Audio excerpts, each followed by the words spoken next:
Students, hey, how's it going? I am going to give you a little tour of all of our robot parts.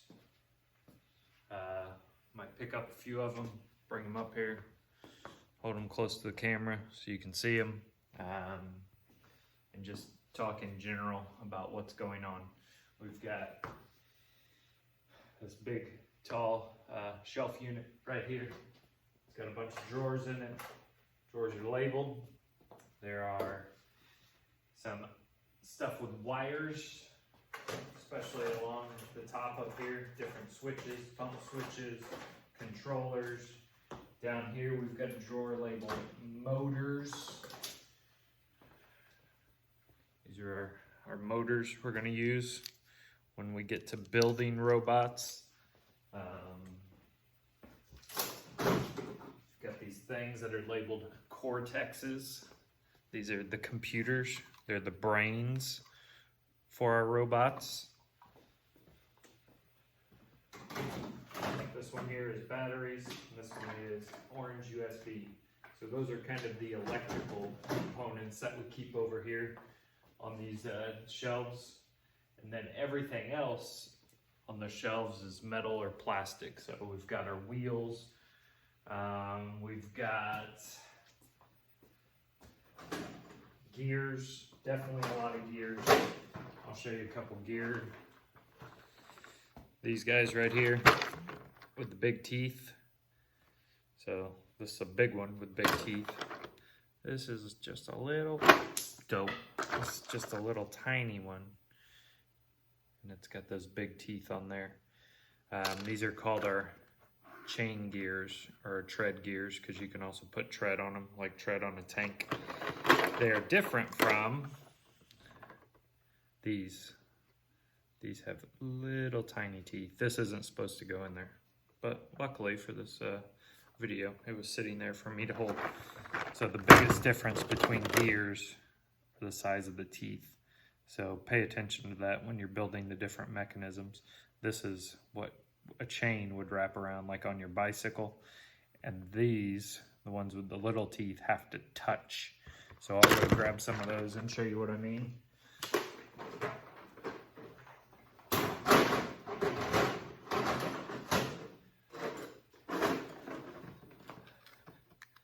So the teeth with the little gears have to be in, the gears with the little teeth have to be in contact. That's what make them go around, kind of like the gears on a watch or a clock. They're touching each other. So, lots of tires, lots of gears, and then lots and lots of metal. So these plates are what you're going to assemble to make nice walls that you would then put axles through, attach your gears to. Up on top are some big base plates that you can use.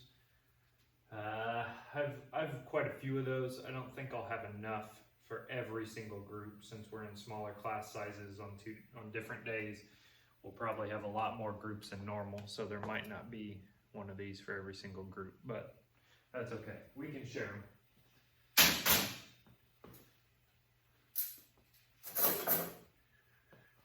All right, so that's over there.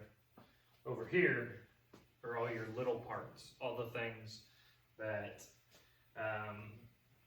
don't take up very much space. So you will also see gears over here, but these are going to be little tiny guys, right? You will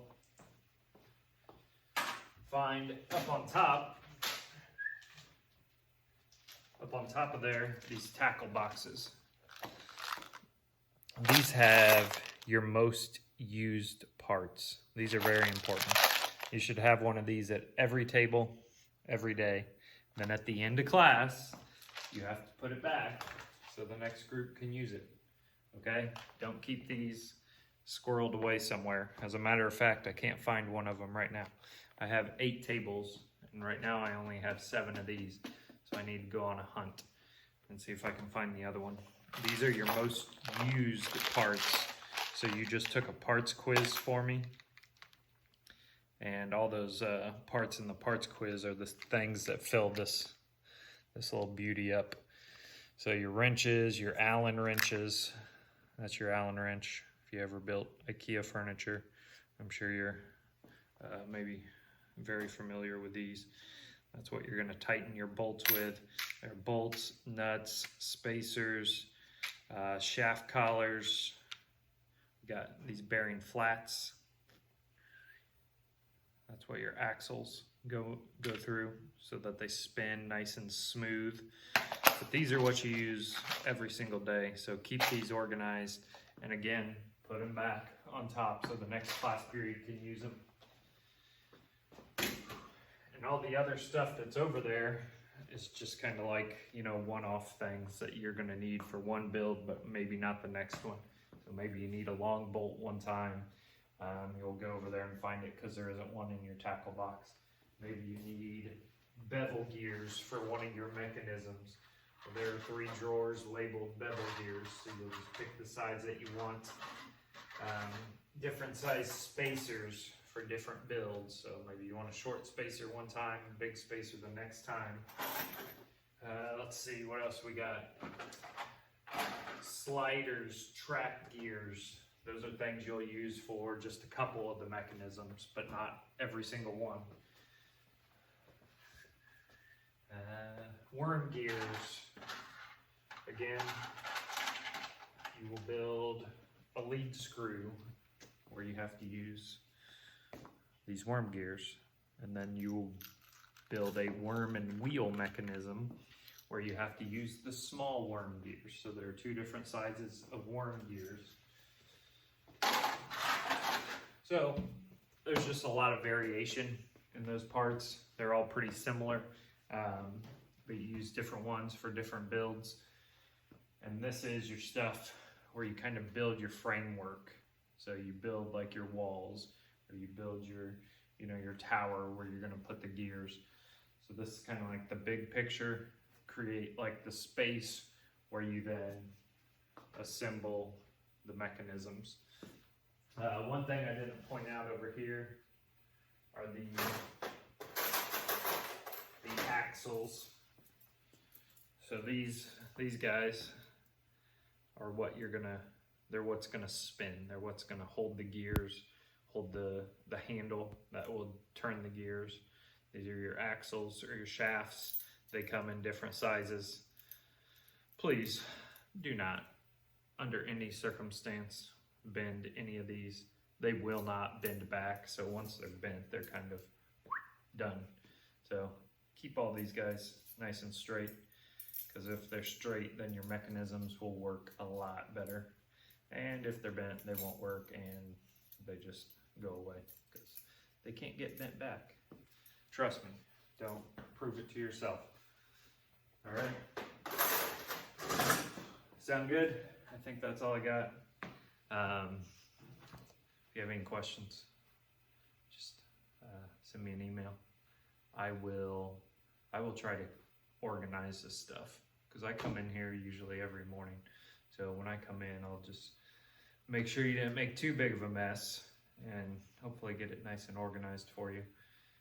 If you can also help me by picking up, putting stuff back where you got it, that'll make my job a little easier and make you happier. Because if you can find what you're looking for, then you're going to be more efficient with your builds. You're going to get more stuff done. You're going to get to the robot part of this class a lot faster. That's our goal, is to get to the point where you can build and test your robots. That's the fun part. So building mechanisms is it's a great way to learn how stuff works, what kind of different movements and powers and speeds you can get, but putting those into action with a robot is way more exciting. Okay, I will talk to you soon.